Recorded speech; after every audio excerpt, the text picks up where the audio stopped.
Timberwolves keep their distance from the basket and the dub as they lose game one, 108 to 105 in Target Center on our home court, losing home court advantage for the series, dropping that game against the Mavericks.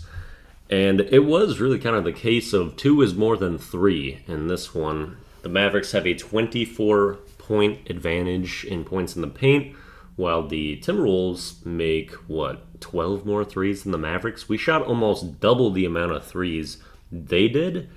And sometimes, hey, that math can work out and really help you out. We didn't shoot fantastically from the three. I think it was around 37%, a shade below that. And Dallas shot 25% or so. But they shot 25, we shot 49 threes. And our aggression really wasn't there. We should be getting into the line a little bit more. We are the bigger team overall, although the Mavericks don't have size that you can just wave your hand at as if it's nothing. But this team, I've been saying, it just always goes as Anthony Edwards goes. And he was a little off tonight in his approach. I'm guessing he was maybe a little banged up. It felt like one of those ant games where he's hurt, but he's still playing. And so he's not attacking the basket, not getting to the rim, settling for mostly jumpers, passing off some shots that he normally wouldn't. And we saw all of those elements today. Also, I think he was limping early on in the game. And so he has 16 shot attempts in this game, 12 of those being three-pointers. And he actually, he made 5. He was drilling a lot of those being big shots. However, we need Ant's aggression, and we need the team to go out there and be aggressive. But then we just got stagnant, and we were so jump shot heavy. And what happens when you do that is you have these stretches where you don't score. And the Mavericks have both a 13-0 run and I believe an 11-0 run, or two 13s, against these Timberwolves. And so if you're not sprinkling in some 2s into your diet through the game, you can have those stretches where the Mavs will run away with things a little bit. And that made huge differences in this game. But a lot of these threes, man, they were really good looks, and we need some of the guys to step in and hit shots that they're used to. Nickeil Alexander-Walker, who started these playoffs incredibly, has gone back to the extremely volatile Nickeil when it comes to his three-point shooting. That's what he was through all of last year. This year, he's been really consistent. And now that we're back in the playoffs, it's kind of like 0-4 from the three-point line, or he's really hitting a good clip. And this year, he'd been a lot more steady. So hopefully he can return to that. Another bench player worth mentioning in this one was Slow-Mo Kyle Anderson. He's had a poor playoffs, but I thought this could be a good series for him, especially on the defensive end, as he guards Luka pretty well, and a lot of times, at least in the regular season, did that. So I'm like, I think this one could be the series for Kyle Anderson to revive a little bit. First game, he's popping. 5 of 8, scoring well. And his presence on the court was big time. So was Naz Reid's. He does go, I think, minus 11, had the base negative on the team for plus minus. But he had some really big flurries, especially the chase down block and transition that he gets that ends up leading to a corner 3 for Naz. So he still had some really big moments for us. And we got a lot of contributions, but Mike Conley not hitting shots, also some uncharacteristic turnovers. I believe it was really late in the game, too, that he's driving, has a wide open floater, instead tries to force a lob to Gobert with 2 or 3 people around him. And we were clunky around the rim anytime we were driving. I can't believe the amount of times that we were losing the ball on gathers for layups or dunks.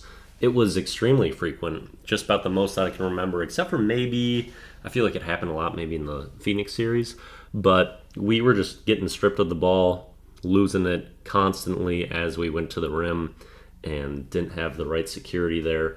Maybe we need to be a little bit more patient there and look for kickouts, continue to drive and kick, and elongate possessions with ball movement doing that. But, man, we got a lot of looks. We also shot 61% from the free throw line. If that doesn't happen, you don't miss 7 free throws in a game that you only lose by 3. Sometimes that can be the difference. We had more trouble getting them off the offensive glass than I would have liked, considering we do have more size overall, just not really boxing out. They were crashing hard. We can't keep The lob threat for Lively and Gafford open, as well as the scoring from Luka and Kyrie. Kyrie was magnificent, scoring everything inside the arc. Luka just had some really big stretches. I thought the defense overall was good on him, but he's Luka. He's still going to have some crazy output as well. It wasn't like a shameful loss, but we were not fully the aggressors in that game. We weren't really on it. We were kind of passive. A lot of that just, I think, being a result of way too many jumpers and just kind of playing into Dallas's hands in that right. And I think Anthony Edwards is going to be coming back in attack mode. I'm pretty confident that we'll get this series back on track. I am not doubting that we can come out of this one on top right now. Just really unfortunate to drop game one. I was kind of thinking we'd lose one of these games at home anyway, but I think we'll get one in Dallas of these first four. So I'm still liking our chances. Even a game that I feel like we were kind of off and needed to be doing more and didn't put pressure on the rim outside of Rudy Gobert. I don't know, still a very close game. Shout out to Jaden McDaniels. I haven't really mentioned him. Man, what a flurry in the first half. He makes 6 threes in this game. When Jaden is hooping, this team is different. Also, Rudy Gobert and Karl Anthony Towns, their pick and roll actions were spectacular, getting the prominent size of the Mavericks away from the rim in that pick and roll. We got multiple lobs to Rudy through that down the stretch where Ant was a little bit gassed and we needed Karl Anthony Towns' offense. He did step up.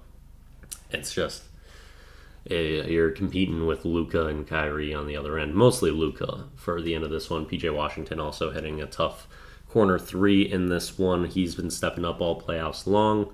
That was coming off of a really bad Jaden turnover, actually. And we had some rough turnovers in this game, too. Jaden, I think, had 3. Anthony Edwards at least 3 times threw the ball directly out of bounds. So we have some things that we can absolutely clean up. I have faith that we're going to do that. Arena's rocking. And this team will answer. This team will step up. But it's always going to be dramatic. It always has been. Still got a shot. No need to panic. Sucks that we lost game 1, but now we can adjust and fiddle. Although Jason Kidd's good at that. Chris Finch is too. The series is going to be a battle.